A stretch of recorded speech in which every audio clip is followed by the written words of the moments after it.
浸禮唔應該輕率。做基督徒前，你有冇問過自己呢啲問題？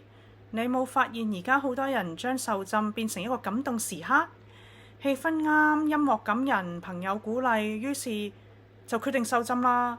但係問題係，你真係知道自己信緊啲乜？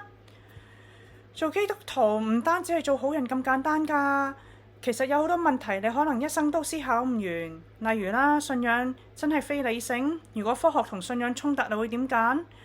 聖經究竟係歷史文獻啦，定係神聖啟示，定係兩者都係呢？仲有咩叫盼望呢？咁好多人就話保持樂觀啦。咁其實盼望同樂觀有啲咩唔同呢？再深入啲啦，神學係咪應該係安撫社會定係挑戰社會呢？歷史上好多基督徒都曾經反抗不公義嘅。馬丁路德金恩唔單止係民權領袖，佢仲更加係浸信會牧師。咁由1955年開始，佢用信仰挑戰種族隔離政策，直到1988年被刺殺。